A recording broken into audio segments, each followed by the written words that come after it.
Salut les amis, heureux de vous retrouver pour cette nouvelle vidéo. Dans ce nouveau chapitre, nous allons toujours continuer avec notre propriété border.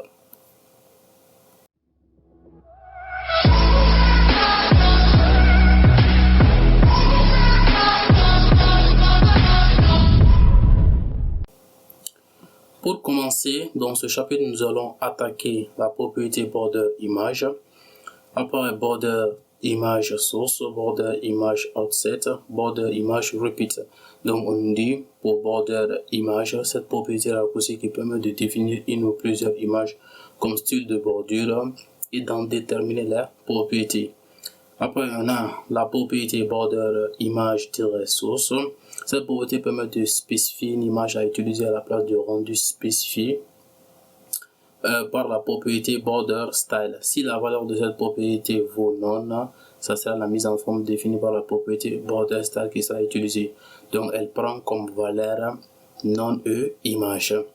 D'accord. Après on a la propriété border-image-offset. Cette propriété permet d'indiquer dans quelle ampleur, la distance, la zone d'image de bordure doit s'étendre au-delà de la boîte de bordure. Donc elle prend toutes les unités possibles. Et on a border image-repeat. Cette propriété permet de définir le comportement de répétition d'une image de bordure. Elle prend les valeurs, on a stretch, repeat, round, space, run, stretch et la dernière valeur qui peut prendre aussi run et space. D'accord. Donc au suivant, on va nous dire la propriété border image slice. Donc cette propriété permet de spécifier les décalages vers l'intérieur à partir des bords supérieurs, droit, inférieur et gauche de l'image en la divisant en 9 régions, donc 4 coins, 4 bords et un milieu. Et maintenant la partie centrale de l'image est enlevée. Les valeurs possibles sont les valeurs numériques et le nombre, le pourcentage et fil. Après on a fil, la région au centre de l'image est conservée et celle-ci est affichée comme image d'arrière-plan mais empilée sous l'arrière-plan fourni par background. La dernière qui est border-image-width, cette propriété permet de définir la largeur de l'image de bordure d'un élément. Donc elle prend toutes les unités possibles et s'applique aux 4 coins de la bordure. Elle prend aussi la valeur auto qui est l'épaisseur de la bordure imagée est égale à la largeur ou à la hauteur selon ce qui peut s'appliquer de la propriété border-image-slash correspondante. Donc alors les gars, après avoir terminé la lecture, on va passer maintenant à la pratique. Donc pour cela, on va continuer avec nos précédents exemples, à laquelle maintenant nous avons toujours une classe e-commerce. Et maintenant on a notre fichier CSS qui est index.css. Donc à partir de là, j'ai appliqué une couleur light yellow et on va en profiter maintenant pour augmenter un petit peu la taille. On va dire ici font-size. Donc on va essayer de le mettre à 22 pixels. Je pense que c'est bon. Donc voilà, on a léger ça. Donc si j'actualise la page, on a une bordure qui est light yellow et on augmente un petit peu la taille. Maintenant comme première propriété, on va avoir border-image source d'abord et on a dit elle prend maintenant deux valeurs possibles, soit non soit l'image. Donc pour ce qui est de l'image, assurez-vous maintenant d'importer une image et de le mettre dans votre environnement. Donc pour moi ici j'ai importé une image et j'ai appelé image.jpg mettant dans le même environnement que mes fichiers HTML et CSS. Donc je vais juste prendre URL qui est uniform resource locator disons. Donc vous avez deux possibilités, soit de le mettre entre griffes ou encore vous pouvez écrire la valeur sans entre griffes, ça revient absolument la même chose. Donc on met image qui est le nom de mon image et après je mets maintenant l'extension qui est .jpg. Donc les gars, à partir de là, constatez avec moi, si j'actualise maintenant la page, qu'est-ce qu'on va constater? On actualise, donc il n'y a rien qui est passé. Pourquoi? Parce que cette propriété a aussi besoin de la propriété border. Et pour cela, on va d'abord appliquer une propriété border. Donc j'aurai attention. Donc j'aurai border tiré. On va mettre d'abord border et je vais mettre par exemple 40 pixels. donc border 40 pixels et on va prendre ici la valeur solide. Donc lorsque maintenant j'enregistre, on va afficher maintenant qu'est-ce que ça donne comme résultat. J'actualise. Alors les gars, désolé pour l'interruption. Donc je disais, cette propriété border-image-source a besoin de la propriété border, et pour cela on a appliqué maintenant 40 pixels. Il faut que on agrandisse la bordure pour que on puisse voir maintenant l'image. Après, comme style, maintenant j'ai choisi maintenant solide, et lorsqu'on actualise la page, on a maintenant des bordures d'image à côté de notre contenu de la page. Donc après cela ici, cette propriété border-image source aussi prend comme valeur maintenant linear gradient. Donc on va juste donner un exemple et je viendrai maintenant pour plus de détails après. Donc linear gradient, par exemple on peut prendre la couleur sky blue. Donc je vais simplement dire là. Donc ne vous inquiétez pas, on y reviendra. Donc on va prendre ici comme valeur sky blue. Je vais dire par exemple blue. Voilà, donc on enregistre et on actualise, on vérifie qu'est-ce que ça donne. J'actualise, donc on a bien maintenant la couleur linear gradient a été appliquée. Comme on a dit, elle prend la valeur non pour dire que on ne met absolument rien, la valeur source image URL, maintenant le nom de l'image point l'extension, et maintenant cette dernière valeur qui est linear gradient. Donc pour l'exemple, on va revenir maintenant à notre image. Voilà, donc à partir de là ici, la propriété suivante qu'on va voir, ça sera border image offset. Voilà, donc cette propriété, on a dit, elle prend maintenant toutes les valeurs possibles. Si je mets par exemple un rem qui est une valeur relative, donc souvenez-vous, et lorsqu'on actualise la page, on a bien maintenant un rem qui a été appliqué. À partir de là aussi, on peut appliquer des valeurs numériques. Donc je mets 1, après je mets 1.5. Donc ça veut dire quoi? Si on a une valeur unique, elle va s'appliquer maintenant 4 coins. Maintenant, si on a deux valeurs, la première va s'appliquer de manière verticale et l'autre va s'appliquer de manière horizontale. Et lorsqu'on vient maintenant actualiser la page, on a encore maintenant cette valeur qui a été appliquée. Après, on peut donc l'unité de mesure, on peut utiliser maintenant pourquoi pas en pixels, et pour cela je vais choisir en 30 pixels. Donc 30 pixels 2. Voilà, donc à partir de là ici, si on a trois valeurs, donc cette première valeur va s'appliquer maintenant vers le haut. Ici maintenant ça sera la légère vers maintenant la gauche et la droite, et la dernière valeur qui sera appliquée maintenant vers le bas. Donc si on enregistre et on actualise cette nouvelle valeur, on actualise, donc les gars, cette valeur a été bien appliquée même si on ne le voit pas. Si la dernière, on peut appliquer maintenant les quatre valeurs, pourquoi pas. On va prendre 7 pixels, 12 pixels, 14 pixels, 5 pixels. Voilà. Donc si on enregistre, donc encore une fois de plus, la première valeur va s'appliquer vers le haut, la seconde vers la droite, la troisième vers le bas et la dernière maintenant vers la gauche. Donc on enregistre et on actualise bien notre page et on a bien maintenant les images, on a retrouvé les images. Donc c'est tout maintenant pour cette propriété outset, et maintenant la suivante propriété qu'on va voir, donc c'est border-image repeat. Maintenant comme valeur, elle prend maintenant 4 valeurs. Donc la première qui est repeat, donc qui permet de répéter l'image vers les 4 coins. Je reviendrai maintenant avec les détails maintenant sur ces valeurs. Après repeat, d'accord, après repeat, on a scratch. Je pense que je le prononce très mal, donc c'est pas grave. Donc scratch. Et si je reviens ici, j'actualise de nouveau, on a la valeur scratch. Donc après, elle prend maintenant la valeur run, qui est l'arrondi. Et si on vient maintenant actualiser la page, j'actualise et on a bien maintenant qui a été appliqué. Le suivant, elle prend maintenant space, elle prend la valeur space, donc on actualise encore.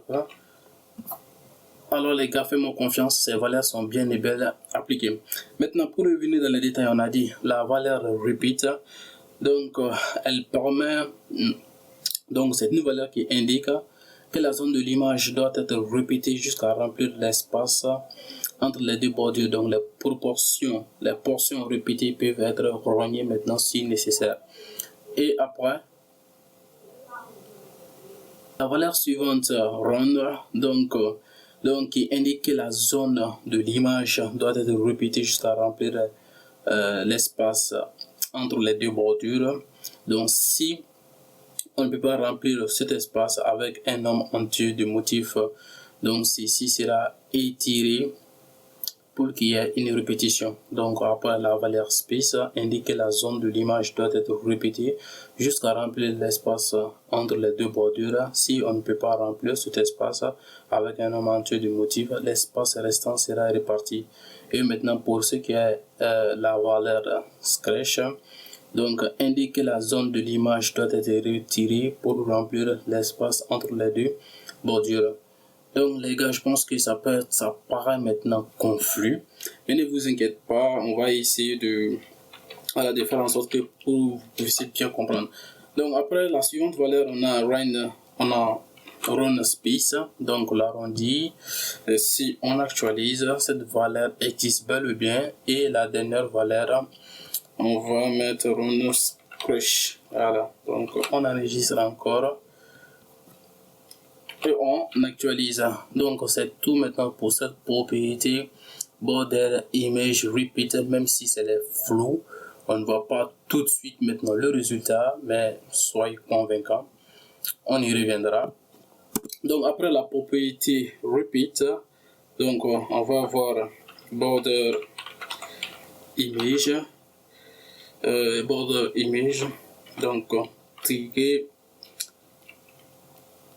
donc tirer slash, pourquoi pas. Donc comme pour tirer slash, on a dit maintenant, elle prend maintenant valeur le pourcent, la valeur numérique, et maintenant field. Maintenant comme premier exemple, je vais appliquer pourquoi pas 30%. On enregistre et on actualise la page. Si je mets 30%, donc on a la valeur de 30% qui a été appliquée. Après, comme valeur, attention, je reviens. Maintenant, comme suivante valeur, on peut appliquer pourquoi pas fil et constater ce résultat.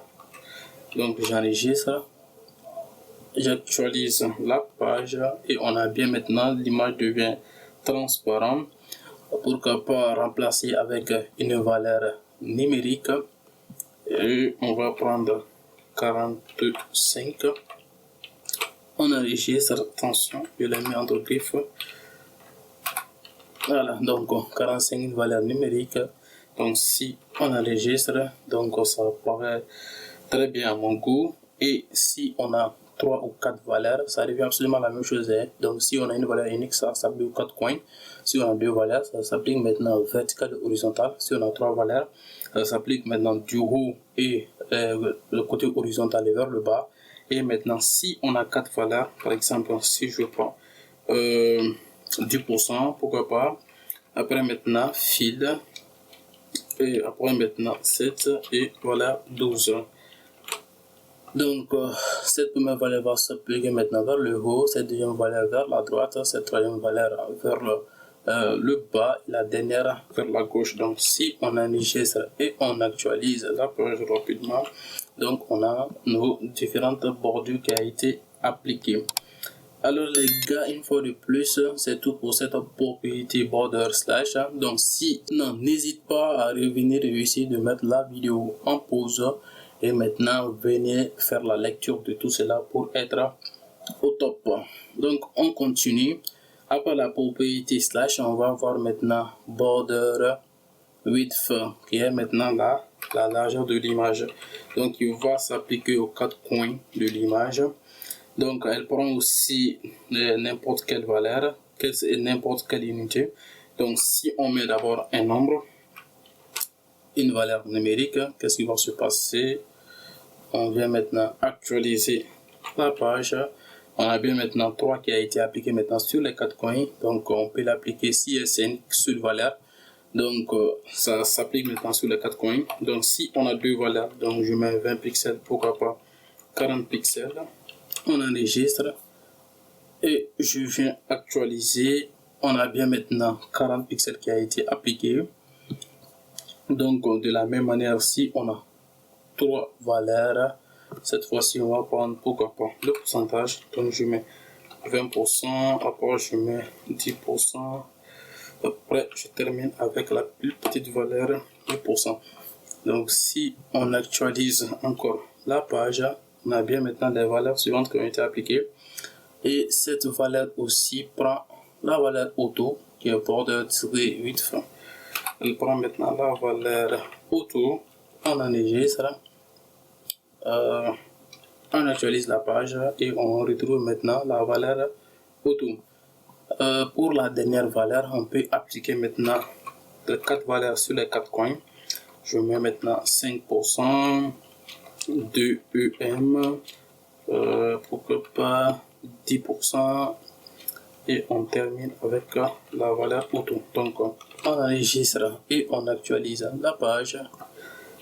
On actualise la page et qu'est-ce qu'on a? On a maintenant la propriété border width qui a été bien appliquée. Alors les gars, après cette dernière propriété, on va venir faire une petite lecture. Alors les gars, c'est tout pour cette propriété long end de border-image. Maintenant, on va voir la propriété short end de border-image. Et maintenant, on prend un exemple très simple. Donc après maintenant la source, pourquoi pas prendre dans cet exemple une valeur linéaire gradient et on va prendre je vais maintenant la couleur pink qui est le rose et maintenant et du violet. Donc après je vais ajouter maintenant une valeur. Donc ça veut dire quoi? Cette première valeur est appliquée maintenant à border tiré au lieu de source. On est maintenant la méthode short. Donc j'enregistre border image. La première valeur maintenant c'est la source et la seconde valeur maintenant c'est border image slash. Donc maintenant slash qui est morceau, lorsqu'on enregistre et on actualise la page, on actualise, on a bien maintenant le dégradé de ping violet a été bien appliqué avec la propriété slash. Donc après maintenant comme suivante propriété, pourquoi pas changer la valeur. Je mets par exemple cette fois-ci du bleu et on va prendre sky blue et la valeur suivante je vais appliquer space. On enregistre. Alors je vous explique toujours la première, ça c'est border image tirée source, la seconde ça c'est slide, ça ne va pas changer et maintenant cette valeur c'est repeat, donc border image repeat. Et lorsqu'on enregistre, on actualise la page et on a bien cette propriété qui a été appliquée avec slash de la propriété border-image repeat. Après la suivante, on va changer de couleur encore, pourquoi pas. Et cette fois-ci, je veux que ça commence du haut. Ne vous inquiétez pas pour cette valeur linear gradient. On va bien le voir lorsqu'on va entamer maintenant le background. Ne vous inquiétez pas. Et je vais appliquer maintenant de la couleur green à verte. Et après maintenant, on va appliquer pourquoi pas du green yellow. Donc je vais garder toujours cette valeur 100. Après cette, je peux mettre maintenant slash 25 pixels. Je vous explique rapidement. Maintenant, la première valeur c'est toujours border image source. La seconde valeur c'est border image slash qui est notre 20. Et maintenant la dernière valeur c'est border image width. Pourquoi ici? Donc lorsque vous utilisez maintenant ces propriétés, essayez de mettre slash entre ces valeurs. C'est bon? D'accord, donc on enregistre et si on vient maintenant actualiser la page et on a bien maintenant vers la droite du green et du green yellow. Donc comme suivant exemple, qu'est-ce qu'on va prendre comme exemple? D'accord, pourquoi pas les regrouper maintenant dans un seul exemple. Donc on va mettre, je vais changer cette valeur à orange et ici on va mettre à dark orange. Donc dark orange, on va garder toujours le 20 qui est border slash et maintenant après je peux garder pourquoi pas le 25%. Après je vais appliquer maintenant du 30 pixels. Après je vous explique rapidement un UM one et space. On enregistre. Maintenant, pour ce qui est cette valeur, ici de là jusqu'à là, ça toujours c'est notre border image source. Maintenant, la seconde, c'est la valeur de border image slash. On les sépare avec slash. Donc, le 25 pixels ici, de la 25 pixels, les 30 pixels concerne maintenant notre propriété border width. Donc, le pixel de la bordure. Après, on a maintenant un UM run space, donc de un UM, ça va être notre valeur outset et la dernière c'est image repeat et border image repeat. Donc si on enregistre et on actualise la page et on obtient maintenant le résultat voulu. Alors les gars, je pense que ça paraît flou maintenant de voir toutes ces propriétés de border image. Donc, ne vous inquiétez pas, je sais que vous n'aurez pas à les utiliser maintenant dans vos projets. Donc, je l'ai jugé nécessaire que ça soit important de vous le montrer, même si tout n'est pas clair pour un début. Alors les gars, c'est tout pour cette vidéo. C'est ce que j'avais à vous présenter comme propriété border. Et ceci marque fin à cette vidéo de bordure. Donc, ce n'est pas toutes les propriétés border qu'on a vues parce qu'il en reste beaucoup. Mais je pense qu'il est nécessaire maintenant de s'arrêter là. Donc, la suite sera maintenant sur la formation payante. Donc, je pense une fois de plus, ce n'est pas méchant. Voilà. Donc, si vous n'êtes pas abonné à ma chaîne, n'hésitez pas à vous abonner. Activez la cloche de notification. Laissez-moi un commentaire, partagez. On se donne rendez-vous pour une nouvelle vidéo. Jusque-là, entraînez-vous bien.